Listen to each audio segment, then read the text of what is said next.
ఓమస్మద్గురుభ్యో నమః. కాశ్యపాన్వయసంజాతం నారాయణపదాశ్రితం శ్రీమన్నారాయణం వందే యతీశ్వరశ్రియాజుషం. కౌశికాన్వయసంజాతం వెంకటార్యతనూభవం వేదాంతాచార్యసచ్చిష్యం ఉడైవర్లుమహం భజే. యో నిత్యమచ్యుతపదాంబుజయుగ్మరుక్మ వ్యామోహతస్తతితరాణి తృణాయ మేనే. అస్మద్గురోర్భగవతోస్య దయైకసింధోః రామానుజస్య చరణౌ శరణం ప్రపద్యే. లోకాచార్యాయ గురవే కృష్ణపాదస్య సూనవే సంసారభోగి సందష్ట జీవజీవాతవే నమః. శ్రీశైలేశదయాపాత్రం ధీభక్త్యాదిగుణార్ణవం యతీంద్రప్రవణం వందే రమ్యజామాతరం మునిం. పిళ్ళై లోకాచార్య తిరువడిகளே శరణం, పెరియజీయర్ తిరువడిகளே శరణం. ఓమస్మద్గురుభ్యో నమః. జై శ్రీమన్నారాయణ. భగవద్బంధువులారా, నారాయణ అష్టాక్షరి మహామంత్ర వైభవంలో ప్రణవం యొక్క అర్థాన్ని మనం తెలుసుకుంటున్నాం. ఓంకారం 3 అక్షరాలు 3 పదాలు కలిగి ఉంది అని చెప్పారు. 3 అక్షరాలుగాను మనం చెప్తున్నాం, ఆ ఊ మాని 3 పదాలుగాను చెప్తున్నాం. అందులో అకారం యొక్క అర్థాన్ని పూర్తి చేసుకున్నాం. మనం ఒకసారి సూక్ష్మంగా చూద్దాం. ఆ అంటే భగవంతుడు నారాయణుడు, ఆ స్వామి సర్వరక్షకుడు, ఈ జగత్తు మొత్తానికి కారణభూతుడు అని మనకి ధాతు అర్థంలోనూ మనకి తెలియజేశారు. అర్ధాపత్తిని బట్టి ఆ స్వామి రక్షకుడు అవుతున్నాడంటే కారణం లక్ష్మీదేవి ఉంటుందని ఆ ఆకారంలో మనకి తెలియజేశారు. లక్ష్మీదేవి కూడా స్వామితో పాటు మనకి శేషి అవుతుంది. అస్యేష నా జగతో విష్ణుపత్ని. ఈ లోకానికి మొత్తానికి ఆవిడ శాసకురాలు అని తెలియజేశారు. ఆ తర్వాత ఉకారం దగ్గరికి వచ్చి ఊ అంటే ఈ జీవులందరూ పరమాత్మకే చెందినవారు అని నిశ్చిత అర్థాన్ని చేస్తుంది. ఊ అంటే ఆయనకే అని చెప్తుంది. అంటే మనందరం ఆ పరమాత్మకే చెందిన వాళ్ళమని గట్టిగా నొక్కి ఒక్కాణిస్తుంది అనమాట. ఊ అనే అక్షరాన్ని తీసుకున్నప్పుడు ఆయనే మనకి స్వామని, ఆయనకే మనందరం చెంది ఉన్నామని తెలియచేస్తుంది అనమాట ఉకారం. అయితే ఉకారం చేత ఎందుకు ఇలా చెప్తున్నారు? లక్ష్మీదేవిని చెప్పొచ్చు కదా. రామాయణాది గ్రంథాల్లో కానీ పాంచరాత్ర ఆగమంలో కానీ మనకి ఆ అంటే నారాయణుడు, ఊ అంటే లక్ష్మీదేవి, మా అంటే మనందరం జీవులు అని చెప్తున్నారు కదా. చెప్పినప్పుడు ఊ చేత ఇక్కడ లక్ష్మీదేవిని ఎందుకు చెప్పకూడదు?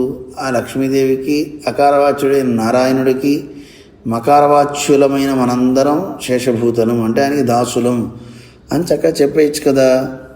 అంటే అలా చెప్పచ్చండి, కానీ ఇక్కడ చెప్పవలసింది ఏమిటి అంటే అన్యశేషత్వం అనేది పూర్తిగా తొలగించాలి.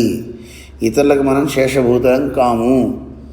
అది చెప్పడం కోసమని ఉకారం దగ్గర లక్ష్మీదేవిని మనం చెప్పడం లేదు. ఇక స్థాన ప్రమాణం చేత, ఎందుకంటే ఇక్కడ మనం చేసేది ఆ నారాయణని మనం వరించాం గనక ఆ పరమాత్మను మనం పొందాలి అంటే అన్యశేషత్వం మనకి ఉండకూడదు. సర్వవిధ బంధువు నారాయణుడు అవుతున్నప్పుడు ఆ నారాయణకే మనం చెందిన వారం అయి ఉండాలి. అనన్యార్హ శేషత్వము అంటారు. అర్హము అంటే తగి ఉండడం, అందరికీ తగి ఉండం కదా. అన్య అర్హము అంటే ఇతరులకి తగి ఉండడం, అనన్య అర్హము అంటే ఇతరులెవరికి తగి ఉండకుండా ఉండడం అన్నమాట. అది కావాలి మనకి. ఆ స్వరూపం శేషత్వానికి, ఆత్మకి స్వరూపం ఏంటి అంటే శేషత్వం అని చెప్పారు.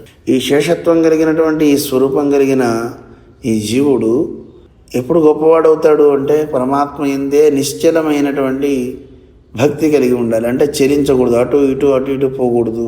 ఆయనే అనే నిశ్చయ జ్ఞానాన్ని మనకి కలిగించడానికి అక్కడ ఉకారం దగ్గర నిశ్చయార్థాన్ని మన పెద్దలంతా చెప్పారు. నిశ్చయార్థం అంటే ఆయనకే అని మనకి చెప్తున్నారు అనమాట.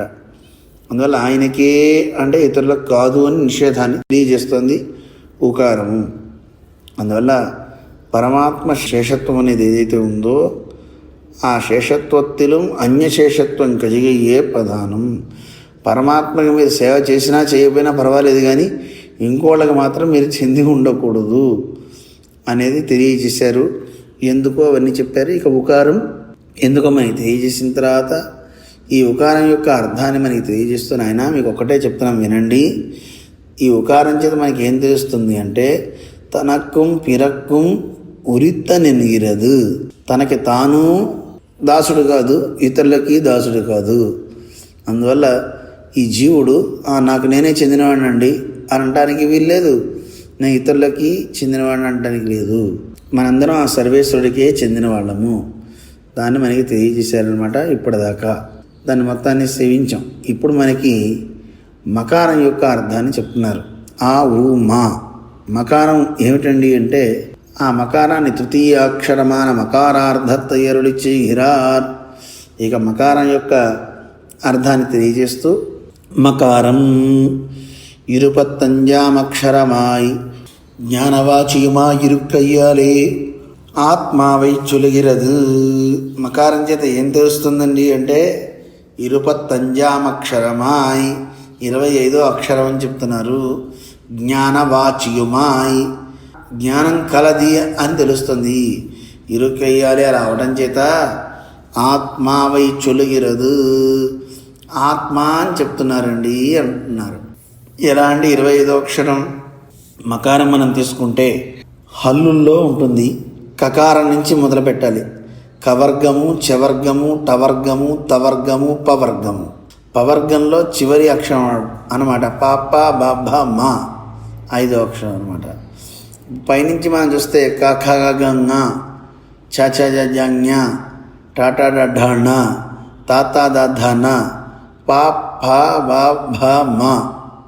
ఇక్కడ దాకా చూస్తే 25వ అక్షరం మనకి మకారం అయింది. అందువల్ల మకారం 25వ అక్షరం గనక జీవుడు అని చెప్పాలి అంటున్నారు. ఏమన్నా మీ ఇష్టమేనా? మరి 24 అక్షరాలు ఏమిటండి? ఒక్కొక్క అక్షరం కకారం నుంచి తీసుకుంటే ఏమిటి అంటే, ఒక్కొక్క అక్షరానికి ఒక్కొక్క సంజ్ఞా వాచకం ఉందన్నమాట. మనం చూసుకునే శరీరాన్ని మనం చూస్తున్నాం. 24 ఎలిమెంట్స్తో ఇది కూడి ఉంది. 25వది జీవుడు అని చెప్తున్నారు. అవేమిటో ఇందులో మనకు అందించారు. అదావదు భూతాని చ కవర్గేణ చవర్గేణేంద్రియాణి చ టవర్గేణ తవర్గేణ జ్ఞానగంధాదయస్తథా మనఃపకారేణేవోక్తం ఫకారేణ త్వహంకృతి బకారేణ భకారేణ మహాన్ ప్రకృతిరుచ్యతే ఆత్మాతు సమకారేణ పంచవింశ ప్రకీర్తిత ఎన్గిరపడియే. ఇక్కడ మనకి చెప్పారు. ఇక్కడ మొట్టమొదట కవర్గాన్ని ఇచ్చారు. కాఖగంగ అని చెప్పడంలో భూతాని చ అన్నారు. భూతాలంటే పంచభూతాలు అన్నమాట. ఏమేంటివి? పృథివ్య తేజో వాయురాకాశాలు. పృథివీ, అలాగే నీరు, అగ్ని, వాయువు, ఆకాశం. ఈ 5 కూడా కవర్గం చేత తెలియబడుతున్నాయి. జాగ్రత్తగా గుర్తుపెట్టుకోవాలన్నమాట. పంచభూతాలు దేంతో తెలుస్తున్నాయి? కవర్గం చేత తెలుస్తున్నాయి. సరే, ఇంతవరకు బాగానే ఉందండి. చవర్గేణే ఇంద్రియాణి చ చవర్గం చేత ఇంద్రియాలు తెలుస్తున్నాయి. అంటే ఏమిటా ఇంద్రియాలు? మనకి ఈ చవర్గం చేత తెలియబడేటటువంటి ఇంద్రియాలని మనకి ఇస్తున్నారు. వాగాది కర్మేంద్రియంగడు అంటున్నారు. వాక్కు, చక్షు, ఇవన్నిటినీ కూడా మనకి చెప్తూ, ఇదిగో వాగాది చక్షురింద్రియాలండి అని కర్మేంద్రియాలు చెప్తున్నారు. వాక్కు, పాణి, పాద, పాయు, ఉపస్థలు అంటారు. వీటిని కర్మేంద్రియాలు అంటారు. అంటే మనం మాట్లాడే వాక్కు కానీ, చేతులు, పాదాలు, అలాగే మల మూత్ర ద్వారాలు 5, వీటిని కర్మేంద్రియాలు అంటారు. దీన్ని చెప్పారు. అలాగే ఆ తర్వాత మనకి జ్ఞాన టవర్గేణ తవర్గేణ టాటాడఢణ తాతాదధన ఇవి ఉన్నాయి కదండి. వీటి ద్వారా టవర్గం చేత జ్ఞానేంద్రియాలు తెలుస్తున్నాయి. కన్ను, ముక్కు, చెవి, నాలుక, చర్మము ఇవి జ్ఞానేంద్రియాలు. ఇక గంధాదయస్తదా అన్నారు. అవి విషయాలు తవర్గం చేతి తెలుస్తాయి. తాత దాధ నా అనే దాని ద్వారా మనకి తెలిసేవి ఏంటివి? శబ్ద స్పర్శ రూప రస గంధ, వీటిని తన్మాత్రలు అంటారు. జాగ్రత్తగా గుర్తుపెట్టుకోండి, తన్మాత్రలు తవర్గం చేతి తెలుస్తున్నాయి. ఇక్కడికి మనకి కవర్గం అయిపోయింది, చవర్గం అయిపోయింది, టవర్గమైంది, తవర్గమైంది. 4 వర్గాలు పూర్తయినాయి.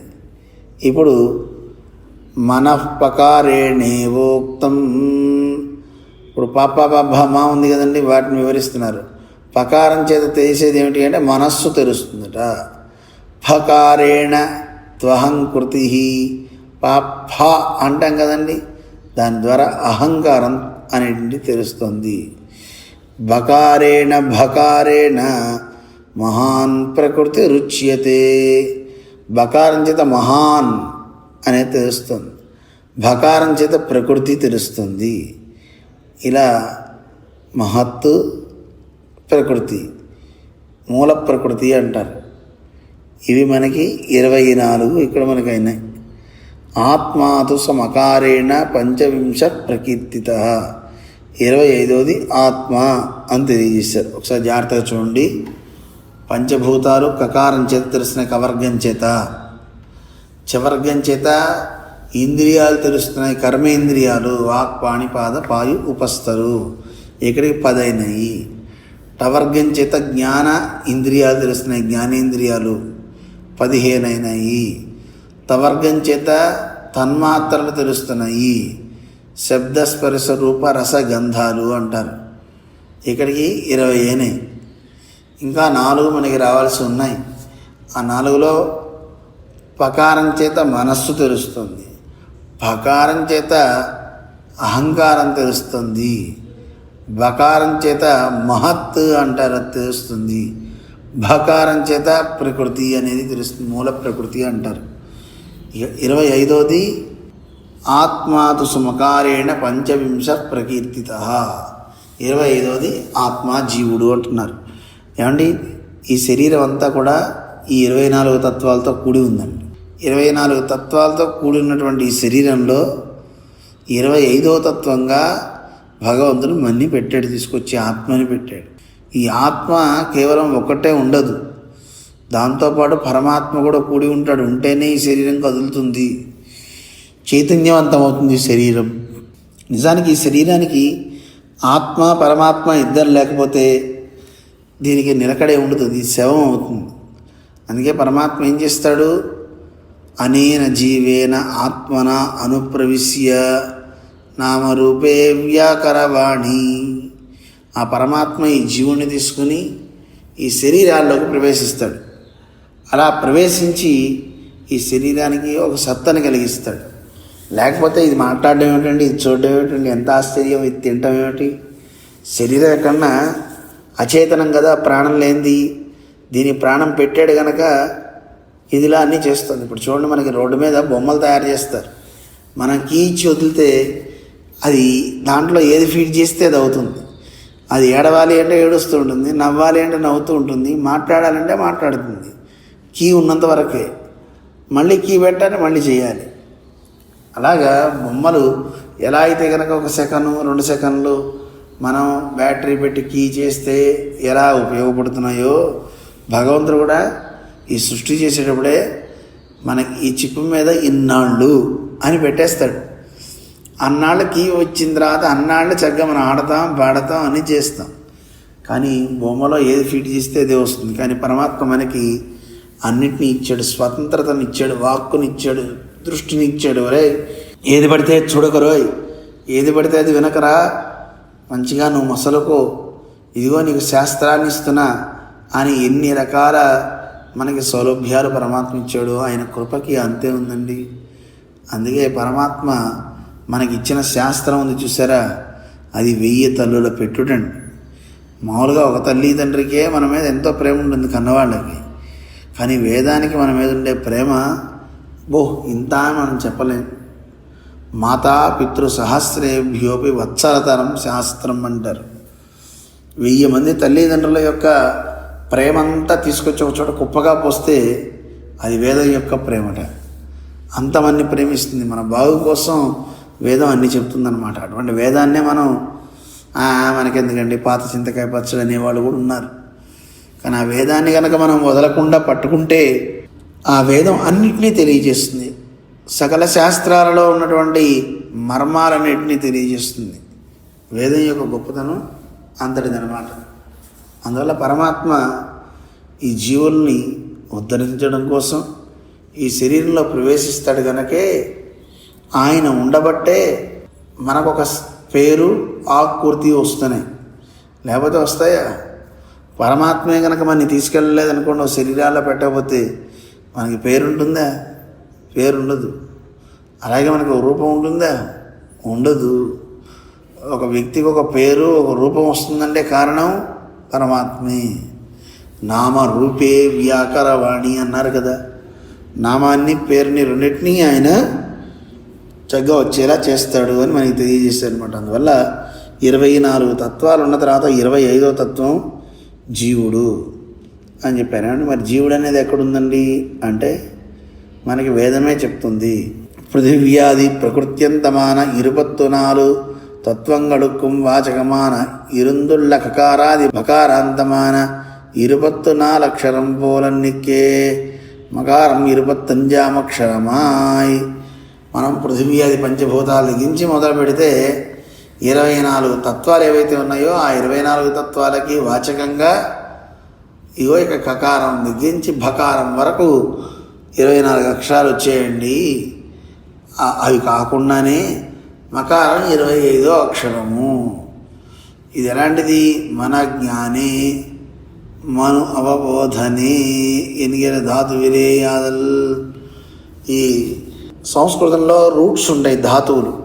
మన జ్ఞానే మను అవబోధనే అనే ధాతువుల చేత ఏం బయటకు వచ్చింది, ఏం తెలుస్తుంది అంటే ఈ ఆత్మ అనేది జ్ఞానవాచీయమాయ్ ఇరుక్కయ్యాలే. జ్ఞానవాచి అంటే జ్ఞానం కలిగినది ఇది ఈ ఆత్మ. అందుకే వేదం చెప్తుంది పంచవింశోయం పురుష అని చెప్పారు. 25వ వాడు పురుషుడు అని.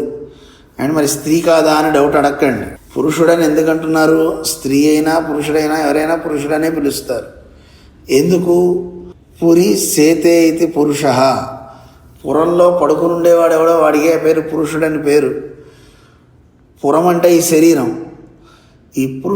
ఈ పురు అనండి ఈ దేహంలో సేతే సేయించి ఉండేవాడు ఎవడు? జీవుడు పరమాత్మ ఇద్దరు ఉంటారు. అందుకనే పురుష అని పిలుస్తారు. అంతే తప్ప పురుష అంటే మనం బాహ్యంగా ఉండేటువంటి పురుషుల్ని తీసుకుని చెప్పకూడదు. అందువల్ల ఆత్మని జీవుడు జీవుడు అంటారు. జీవుడు అని ఎందుకు పిలుస్తున్నారు అంటే ఈ శరీరంలో ఉండి నడిపిస్తుంది. అందువల్ల అలా ఉంటుంది కనుక ఈయన పురుష అని పిలుస్తారు తప్ప జీవురాలు అని మళ్ళీ అనకండి. జీవుడనే పిలుస్తారనమాట. అది స్త్రీలింగమా పుంలింగమా అని పక్కన పెట్టేసి మనకి ఇలాగే పెద్దలు చెప్పారు కనుక దీన్ని ఇలాగే మనం వాడతాము. అందువల్ల 25వ అక్షరం అండి పంచవింశోయం పురుష అని వేదం చెప్తుంది. పంచవింశ ఆత్మా భవతి అని మనకి 25వది ఆత్మ అని తెలియజేయడం వల్ల పంచవింశకనాయ్ విజ్ఞానాత్మా పురుష. విజ్ఞానం కలిగినటువంటి ఆత్మే ఈ పురుషుడు అంటే జీవుడు. విజ్ఞాతారమరే కేన విజానీయాది నిలబడి ఏ జ్ఞానస్వరూపనుమాయ్. ఈ జీవుడు జ్ఞానస్వరూపం కలిగినవాడు. జ్ఞాన గుణకనుమాయ్ ఇరుక్కిర ఆత్మావై చులగిరదనగై. జ్ఞానమే స్వరూపంగా కలిగి ఉంటాడు జీవుడు. జ్ఞానమే గుణంగా కలిగి ఉంటాడట జీవుడు. అండి ఆ స్వామి గురించి తెలియజేస్తున్నారు ఇందులో. కీచున్న శేషత్వం సర్వసాధారణమాగయ్యాలే త్రివిధాత్మవర్గత్తయ్యం ఇదిరే సొల్లవేండు గయ్యాలే అరుడి చేగిరార్. కీచున్న శేషత్వం, ఈ ఆత్మ శేషత్వం అని చెప్పారు కదా. ఆ శేషత్వం గురించి వాటి గురించి వివరిస్తున్నారన్నమాట. కీచున్న శేషత్వం సాధారణమాగయ్యాలే. ఏమిటి సర్వసాధారణం అంటే? ఇది సకలాత్మల్ని బోధిస్తుందన్నమాట. సర్వసాధారణమాగయ్యాలే ఇది అన్నిటినీ బోధించడం వల్ల త్రివిధాత్మ వర్గత్రయం, త్రివిధాత్మ వర్గము అంటే 3 రకాల నుండి జీవుల్ని చెప్తుంది. ఎవరెవరు అంటే బద్ధులు, నిత్యులు, ముక్తులు అంటారు. బద్ధులు అంటే బంధించబడ్డవారు, ఈ సంసారంలోనే ఎప్పుడు కొట్టుమిట్టాడేవాళ్ళు మనందరం. ఇక్కడ ఉంటూ పరమాత్మ అనుగ్రహాన్ని పొంది మోక్షానికి వెళ్ళిన వాళ్ళంతా కూడా ముక్తులు అంటారు. ముక్తిని పొందారు అంటారు, అంటే విడుదల పొందారు ఈ లోకం నుంచి. ఇక ఎప్పుడు ఈ సంసార బంధం ఒకప్పుడు కూడా అంటించుకొని వారు ఎవరున్నారు? నిత్య సూరులు అంటారు. వారు ఎప్పుడూ వైకుంఠంలోనే ఉంటారన్నమాట. అటువంటి నిత్యులు, ముక్తులు, బద్ధులు, ఈ ముగ్గురిని త్రివిధాత్మ వర్గము అంటారనమాట. 3 వర్గాలుగా చెప్పారనమాట. కానీ వీళ్ళందరినీ జీవ సమూహం అని పిలుస్తారు. జీవుడు అంటేనే వీళ్ళందరూ వచ్చేస్తారు. ఇదిలే సొల్లవేణు గయ్యాలి అరుడిచ్చి గిరార్ ఇదుదాని సమష్టివాచకం ఎన్ను. ఏమన్నా అలాంటప్పుడు ముగ్గురుని వేరువేరుగా పిలవాలి కదా, ఎందుకలా ఒకటిగా పిలవడం అని అంటే దానికి చెప్తున్నారు సమాధానం. ఇదుదాని సమష్టివాచకం జాతి ఏకవచనం.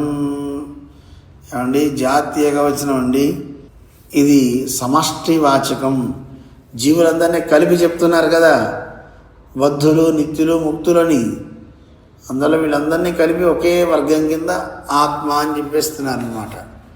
అందువల్ల ఆత్మకి వాచకం, ఆత్మచేత చెప్పబడేవారు ఎవరెవరు? ఈ ముగ్గురు అనేది ఈ మకారం చేత ఆత్మ సమష్టికు వాచకమనిగా ఈ ఆత్మ సమష్టి వాచకంగా చెప్తున్నారు. ఏకవచనం సమష్టి వాచకమాము ఎనిగిర శంక ఏలే అరుడిచ్చే హిరార్. ఏకవచనంలో చెప్తున్నారండి ఆత్మ అంటున్నారు, మళ్ళీనేమో సమష్టి వాచకం అంటున్నారు. ఇది కాస్త మాకు తెలియజేయండి అంటే దాని వివరాన్ని మనకి ఇందులో ఇస్తున్నారన్నమాట. அதாவது விரீஹி சமூகத்தை சொல்லுகிறவன் இது ஒரு வெல் என்னால் அந்த ஏகவச்சனம் ஜாதிபரமான போலே இதுவும் ஆத்ம ஜாதிபரமான ఏకవచనమెన్గై. ఇందులో మనకి తెలియజేస్తూ ఏం చెప్తున్నారంటే, ఒక ధాన్య సమూహం అంతా ఉందనుకోండి, ధాన్యం అంతా పోసారు అక్కడ రాశిగా. పోస్తే దాన్ని ఏమని పిలుస్తారు? వ్రీహి అంటారు. వ్రీహి అంటే ధాన్యము అంటారు, అంతే తప్ప ధాన్యములు అంటారా? ఒక గింజని ధాన్యమే అంటాం. ఆ మొత్తం సమూహంగా ఉన్నదాన్ని కూడా ధాన్యం చూడరా ఎలా పోసారో అంటాం. ఏమిటండి అలా అంటున్నారు? ధాన్యము అని ఏకవచనంలో చెప్తారేంటి? అక్కడ బోళ్ళని ధాన్యములు ఉంటాయి, అలా పిలవరన్నమాట.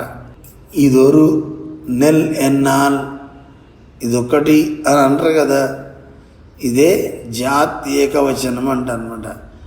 జాతి మొత్తానికి కలిపి ఏకవచనంలో చెప్తారు. అలాగా ఈ ఆత్మజాతి మొత్తానికి అంటే త్రివిధ వర్గాలు ఉన్నాయి. ముక్తులున్నారు, నిత్యులున్నారు, బద్ధులమైన మనందరం ఉన్నాం. ఉన్నప్పటికీ కూడా ఒకే వచనంగా జాతివచకంగా మనకి చెప్తూ ఆత్మ అని సమష్టి వాచకాన్ని చెప్పేశారండి అన్నారు. ఈ మకారత్తాల్ ఆత్మ వినుడయ ఎవ్వాకారం సులుగరదన్న అరుడి చేగిరార్. ఈ ఆత్మ అంటం వల్ల ఎలాంటి ఆకారం అండి ఇది? ఒకసారి చెప్తారా అంటే అని తెలియజేస్తున్నారనమాట. ఇత్తాల్ ఆత్మా జ్ఞాత వెన్ను దేహத்தில் వ్యావృత్తి సొల్లిత్తాయిత్. ఆత్మ అనేది ఏమిటి? ఆవిడ ఆకారం ఏమిటి అంటే, ఆత్మ అంటే తెలుసుకునేవాడు, జ్ఞాత. అందువల్ల ఆత్మ సామాన్యమైంది కాదు. దేహத்தில் వ్యావృత్తి సొల్లిత్తాయిత్తు, దేహం కంటే వేరైనది ఈ ఆత్మ అనేది తెలుస్తుందండి. దేహం వేరు, ఆత్మ వేరు అనేది ఇందులో తెలుస్తుందండి అని చెప్తూ దాన్ని వివరిస్తున్నాను అన్నమాట. దేహத்தில் వ్యావృత్తి ఎలా అండి వ్యావృత్తి? అది మనకి తెలియజేస్తున్నారు. ఇది సమష్టివాచకమే, కానీ దేహం కంటే ఇది వేరైంది. அதாவது பஞ்சவிம்சாட்சரமாய் ஞானவாச்சியுமாய் இருந்துள்ள இம்மகாரத்தால் சேஷத்வாஸ்திரியமான ஆத்மா ஞானாஸ்ரயபூதனானவனென்னு అచేతనమాన దేహత్తిల్ కాటిల్ ఆత్మవిన్ వ్యావృత్తి సొల్లిత్తాయిత్తెన్గై. చూసారటండి, 25వ అక్షరమైనటువంటిది జ్ఞానవాచికమాయి, జ్ఞానమే దాని స్వరూపమని, జ్ఞానమే గుణమని చెప్తున్నారు కదా. ఈ మకారం చేత ఏం తెలుస్తుంది అంటే శేషత్వం, అంటే పరమాత్మకి దాసత్వం చేసేటువంటి ఆత్మ జ్ఞానాశ్రయభూతనానవనెన్ను, జ్ఞానాన్ని ఆశ్రయించి ఉంటుంది. ఎలాగా? అచేతనమాన దేహత్తిల్ కాటిల్, అంటే కదలకుండా ఉండేటువంటి శరీరం కంటే వ్యావృత్తి అంటే వేరుగా ఉంటుందట ఈ ఆత్మ శరీరం కంటే. దాన్ని తెలియజేసినట్టు అయింది అని చెప్తున్నారంటే దేహం కంటే వేరు అని చెప్తున్నారు. అండ్ ఎలా తెలుస్తుందండి ఇది అంటే, అవునండి, ఇది తత్వశేఖరము అనే గ్రంథంలో చెప్పారట. ఈ దేహం కంటే ఇది వ్యావృత్తి వేరు అని. ఎలా వేరండి అంటే దాన్ని వివరిస్తున్నారు. దేవోహం మనుష్యోహం స్థూలోహం కృషోహం ఎన్ను దేహத்திலே அகம் புத்தி விவகாரங்கள் நடவானிருக்க அகமர்த்தபூதனான ஆத்மா தேகத்தில் வியாவர்த்தனென்னு சொல்கிறபடிதான் எங்கனே என்ன అరుళి చేగిరార్ దేహత్తిల్ వ్యావృత్తి ఇత్యాది. ఏమండి, మీరు కావాలంటే చూడండి, ఈ జీవులందరూ ఒక్కొక్క ప్రాణిలో అంటే ఒక్కొక్క శరీరంలో ప్రవేశిస్తున్నారు. ప్రవేశించినప్పుడు వేదార్థ సంగ్రహంలో రామానుజ వారు తెలియజేస్తారు, తత్తదభిమానజనిత అంటారు. ఏ దేహాన్ని పొందుతాడో ఆ దేహం మీద అభిమానం పెరిగిపోతుంది.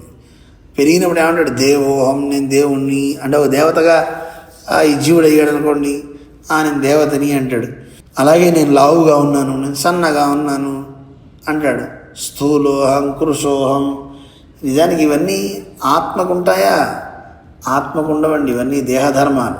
అందువల్ల ఇవన్నీ దేహత్తిలే అహం బుద్ధి వ్యవహారంగా నడవానిర్క. దేహం విషయంలో నేను దేహం అంటే కనిపించే ఆత్మ నేనే అనే వ్యవహారం ఉండడం చేత ఈ శరీరాన్ని చూసి నేను అనుకుంటాడు. అనుకుని అహమద్దభూతనాన, నేను అంటే ఎవరండి? ఆత్మ అని చెప్పాలి. కానీ ఏమైపోయింది? దేహం అని చెప్తున్నాడు ఆ భ్రాంతి చేత. దేహత్తిల్ వ్యావర్తనను సొలిగిరబడిదాన్ ఎంగనే ఎన్న. ఎలా అండి ఇది అంటే దాన్ని వివరిస్తూ నాయన దీన్ని మొత్తం మేము తత్వశేఖరం అనేటువంటి గ్రంథంలో చెప్పాం, అందులో చూడండి. అదావదు అనేక హేతుక్కளாலே దేహத்தினுடைய ఆత్మలాభ అనాత్మత్వத்தை సాధియా నిన్నుకొండు ஆத்மாவினுடைய தத்வியாவృத்தியை தத்துவசேகரமான பிரபந்தத்திலே வியக்தமாக சொன்னோம். அதிலே కండు కొల్వదన్గై. మీరు కావాలంటే తత్వశేఖరం అనే గ్రంథం చూడండి. ఆ గ్రంథంలో మేము ఎన్నో ఉదాహరణలతో ఇచ్చాం. ఏమని చెప్పాము? ఈ ఆత్మ అనేది శరీరం కంటే వేరైనది. వ్యావృత్తి అంటున్నారనమాట. అంటే శరీరం కంటే వేరైందండి. మీరు కావాలంటే ఆ ప్రబంధాన్ని చక్కగా కూలంకషంగా చూడండి. అష్టాదశ రహస్యాల్లో గ్రంథం తత్వశేఖరం, అందులో మనకు కనపడుతుంది. ఎన్నో హేతువులతో అందులో నిరూపించారు అని. ఎలా అండి? ప్రతి వ్యక్తి ఈ దేహాన్ని చూసి నేను అనే ఒక మమతని పొందుతున్నాడు. నిజానికి మనం ఆలోచిస్తే దేహం వేరు, మనం వేరు. ఎలాగా? మనకి ఎన్నో అవయవాలు ఉన్నాయి ఈ దేహంలో. చూడండి, దేహం అంతా ఆత్మ వ్యాపించి ఉంది. కానీ ఆత్మ అణువే. అణువైన ఆత్మ ఇంత దేహం అంతా ఎలా వ్యాపించింది? పైకి వెళ్తే మనకి తెలుస్తుంది. అలా వ్యాపించినటువంటి ఈ ఆత్మ ఉండడం వల్లనే దేహం అంతటా ఎక్కడ ఏ స్పందన జరిగినా మనకి తెలుస్తుంది. పాదో మే వేదన, శిరో మే వేదన, నాకు శిరస్సులో నొప్పిగా ఉంది, నాకు పాదంలో నొప్పిగా ఉంది అంటున్నాడు కదా. నాకు నా పాదంలో నొప్పిగా ఉంది, నా తల నొప్పిగా ఉంది అంటున్నాడు కదా. అయితే ఇక్కడ మనం తీసుకుంటే శరీరంలో ఎన్నో అవయవాలు ఉన్నాయి. మరి ఈ శరీరంలో అన్ని అవయవాలు ఉన్నప్పుడు ఏదైనా ఒక అవయవం మనం తీసుకొని ఈ చెయ్యి నేను అని అంటామా? చెయ్యి నేను అంటే ఒక యాక్సిడెంట్లో చెయ్యి పోయిందనుకోండి, అప్పుడు వాడు పోయినట్టేనా? లేదు, రోజు బోల్డని వెంట్రుకలు ఊడిపోతూ ఉంటాయి. మరి శరీరం ఈ జుట్టు నేను అని అంటే ఓ జుట్టు ఊడిపోతే మరి వాడు కూడా పోయినట్టేనా? అలాగే కళ్ళు పోతే వాడు పోయినట్టేనా? ఏ ఇంద్రియాన్నైనా తీసుకోండి, అందువల్ల నేను అని చెప్పేటటువంటిది ఏది? కాలు పోయినా బతుకుతున్నాడు, చెయ్యి పోయినా బతుకుతున్నాడు, కన్ను పోయినా బతుకుతున్నాడు, చెవి పోయినా బతుకుతున్నాడు. అందువల్ల వీడు జీవిస్తున్నాడంటే ఈ దేహం వీడు కాదు, దేహం కంటే వేరైన వాడు అని ఇందులో మనకి తెలుస్తుంది తత్వశేఖరం అనేటువంటి గ్రంథంలో. అందువల్ల మకారం చేత తెలియబడేటువంటి వాడు శరీరభూతుడు కాదండి, ఈ శరీరంలో ఉన్న జీవుడు అని తత్వజ్ఞానాన్ని చక్కగా అందిస్తున్నారు మన పెద్దలు.